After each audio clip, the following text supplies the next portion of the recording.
What's up, guys? You are watching The Pitch.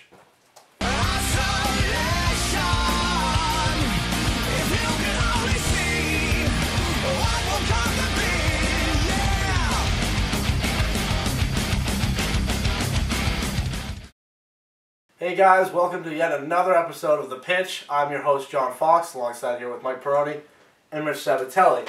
Now, what a great episode we have here. A lot of stuff here. NBA playoffs, NHL playoffs right in the middle, MLB full swing, and we have the draft. Alright, now we'll kick things off with the NFL draft. The Panthers take Cam Newton overall, #1. Right move. I mean, I guess they had to. There wasn't that clear #1 guy. That would have been Andrew Luck. Andrew Luck decided to stay in college, and Cam Newton was the guy. You know, he won in Auburn. Everyone knows he can win. He has tremendous upside. The guy's really mobile. He has a great arm. Is he smart enough? Who knows? Does he have the intangibles? Who knows? But I think they had to make the move. He has a major upside. It's slap in the face of Jimmy Clausen, but it looks like shows where his career's going. Too much with him. But the Panthers needed something, and he's the guy. And he's a great start for them. He could be that leader of the future. He's a big guy. He could step in. He looks determined to win. I think it could be a solid pick. Very determined, very young, but I mean, you never know. I could see him being the bust too, though. Yeah, I could see him being the Jamarcus Russell. He screams Ryan Jamarcus Leaf. Russell. But I don't think he could be as bad as them. But I feel like he's a quarterback that doesn't have the game plan going into this. I feel like everyone else has it somewhat more figured out than him. Yeah. And he's just like coming into a situation in Carolina where it's confusion. Because Clausen's not a veteran who can teach him and show him the ropes like Garrard with Gabbard. Yeah, I agree. But the one thing I don't like about Cam Newton is, like I mentioned in the last episode, John Gruden interviews all the quarterbacks, and John Gruden and I said, tell me a play you ran in Auburn, and he couldn't.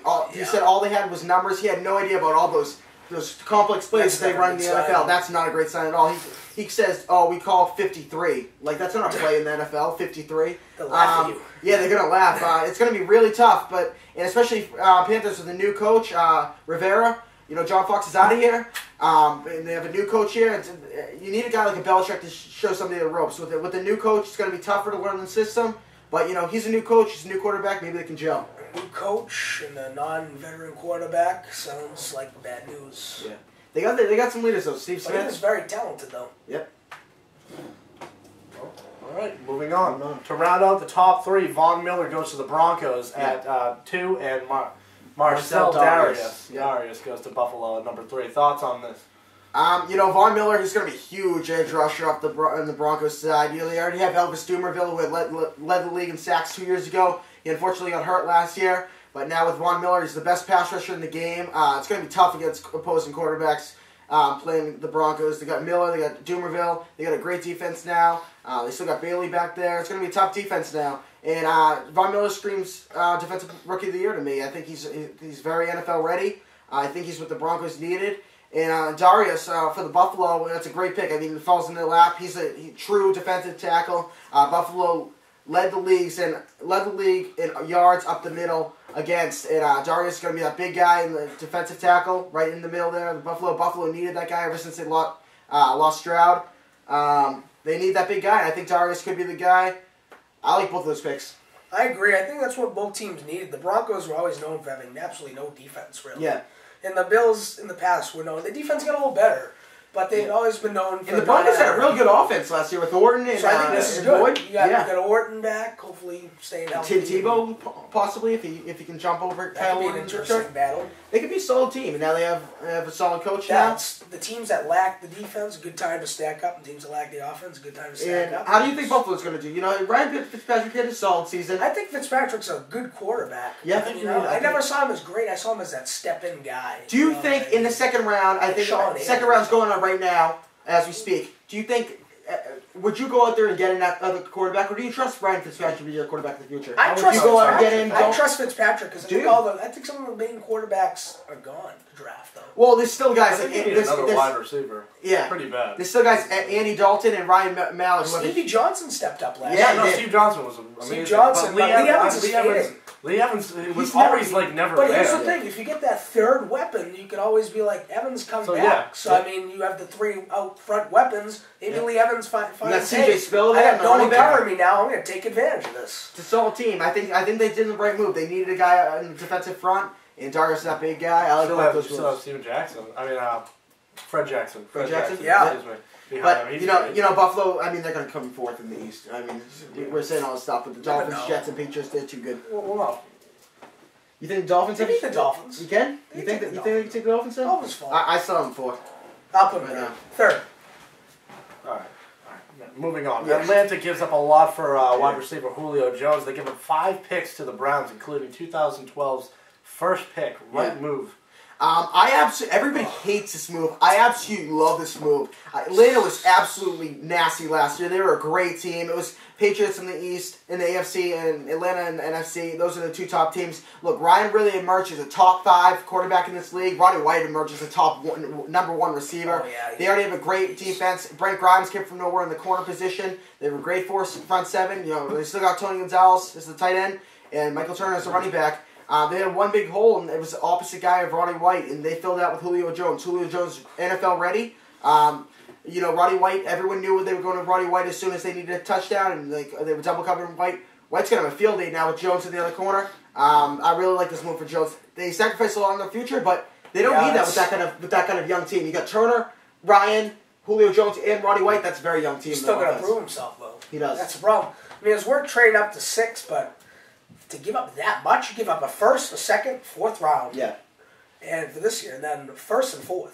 The thing of it is, it's not like they have a Peyton Manning or a Brett Favre behind quarterback who's going to be retiring soon. Why Matt would you want to give up? They got a real young team. They don't want to be a dynasty. Their future, I know, I agree with you, but their future right now, John, you agree they're a very young team. Yes. You know, Yeah, so no, I mean, sacrificing that much, you know, I think it's balls really. You know, you look at the Patriots who always is trading away.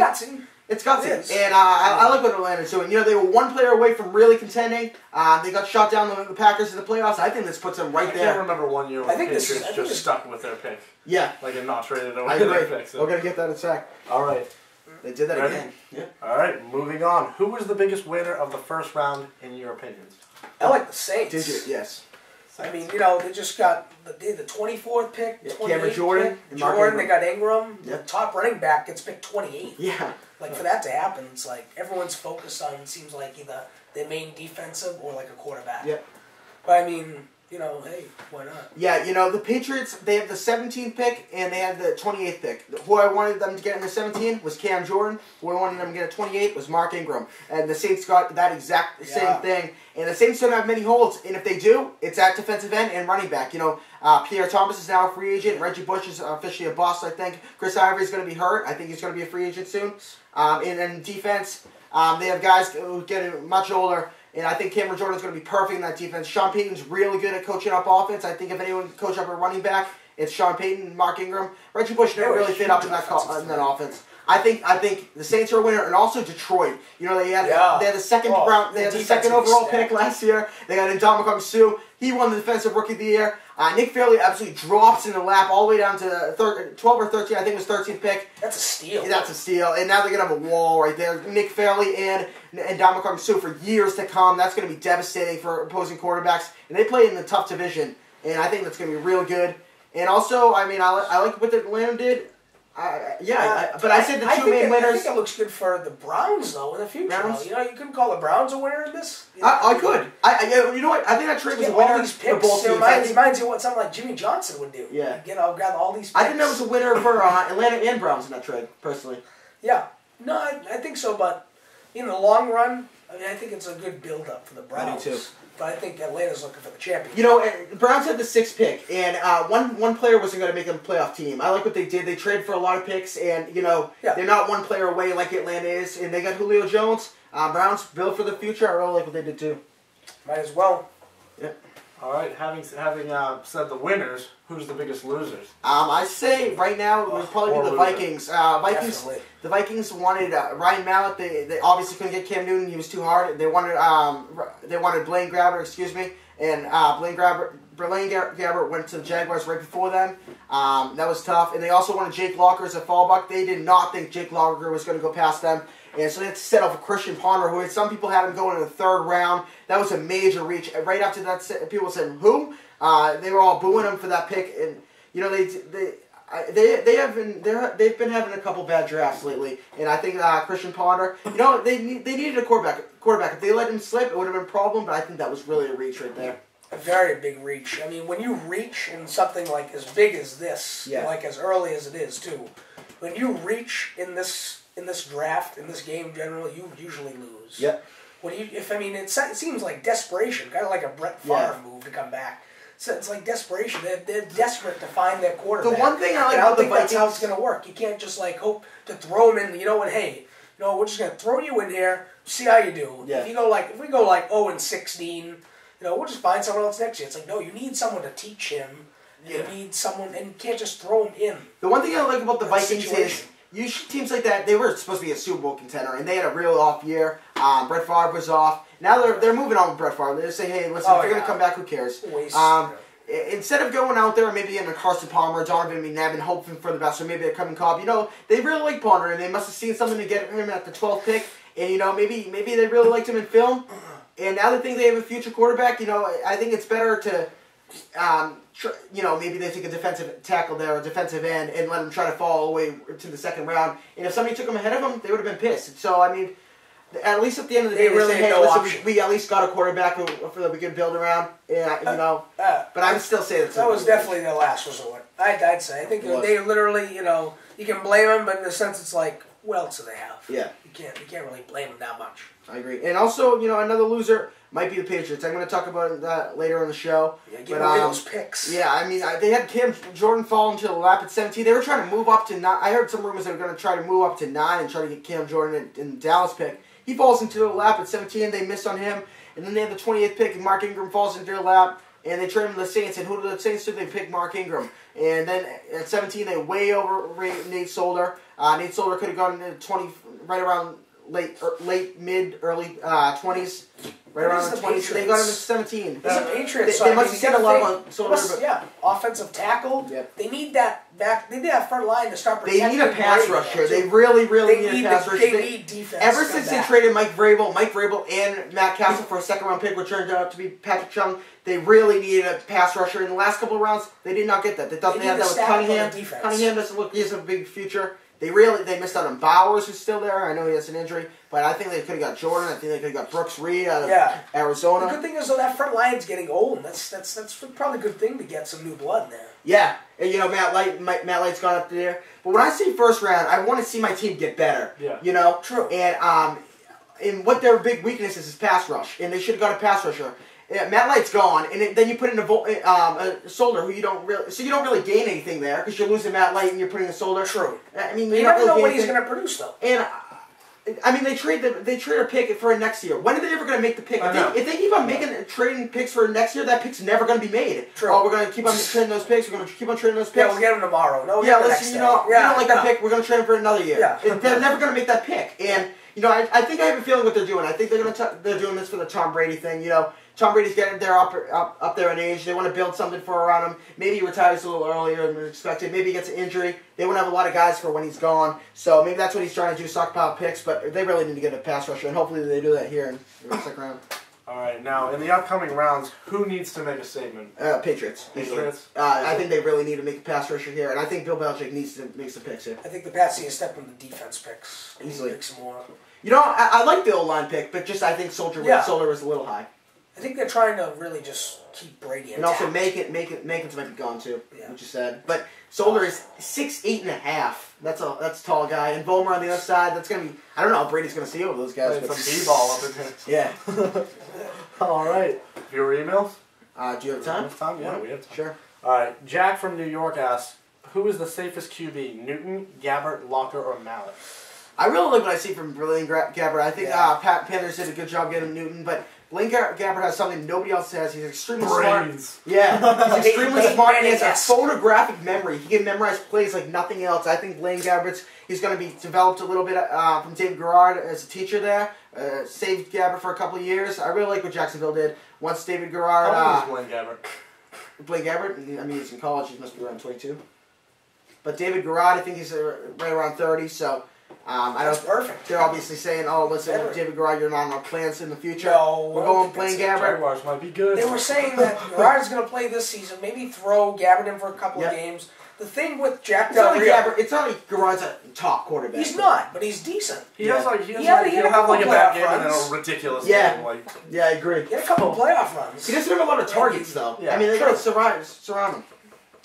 The thing with Jack Del Rio is he even said he's like I'm glad I got a young quarterback. He was saying this like some analysts because he's like because I want to help teach this young quarterback because that's always what I want to do. Speaking about terrible drafters, Jacksonville, I don't think I've ever seen a pick that's turned out good for them. You know, a couple years ago they got Derek Harvey. They really wanted to address the pass rush. Yeah. He turned out to be a complete bust. I don't know. What you're saying. Nobody knows who Derek Harvey is now. I think this is different. Because, I mean, he's just he's accurate, he's smart, he knows what he's doing on the field. It's not like he's coming in like you said, Newton, and not knowing what to do, not knowing any I'll tell types of everybody's things. weakness. Cam Newton's a little bit dumb. I mean, we'll just throw it out there. He's a little dumb. Ryan Mallett, he goes out there partying. Instead of working out, he said he wanted to go partying. That's not going to be good in the NFL because you want to, be a player. The bad thing about Blaine Gabbert, you don't want to be another big bad. Yeah, and Jake Locker can't throw. He can't throw in the pocket. Sorry, he can only throw in the run. And he's he has terrible accuracy. I think Blaine Gabbert has the lowest amount of weaknesses. In all fairness, that's a good advantage to have out of the pocket. He's 70% accuracy out of the pocket though.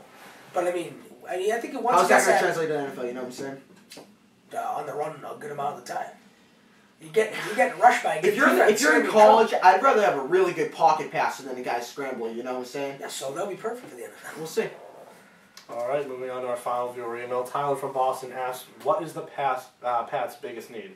We already said defense. Yeah, I think pass rush. Exactly. I think I'd say that's the top, but then I'd say protecting Brady too. Yes. They didn't do that good of a job. Yeah, no, I know they did that. There's a couple other things. I think there's still work to be done. Yeah, that, but Deion Branch is getting up there in age. They need a receiver. Ben Jarvis Greenells, he had a great year. I think they could use another running back, but also pass rush. They led the league in third down conversions against, and that would be huge if they had a pass rush to get some pressure on the quarterback and maybe stop some of those third down conversions and maybe really help the defense. So there were a lot of 3rd and 18. Yeah, 3rd and 18. Mark Sanchez comes back there, gets it up there. Yeah, they'd suck out against Patriots. Got like 25. And if they got some pressure on the quarterback, make them think a little bit. I mean, right now they're like, oh, it's 3rd and 18. Well, I'm going to have all day to throw because there's no guy rushing me. Yeah, exactly. And right now, if they had a guy on the edge rusher coming towards them, he would think, all right, we got to throw quick, and maybe they can stop him. And I think that's the biggest need. Yeah. All right. I agree. That's all we have for part 1 right now. But coming up next, we have NBA and NHL playoffs, also MLB. Yep. See you there. That's it.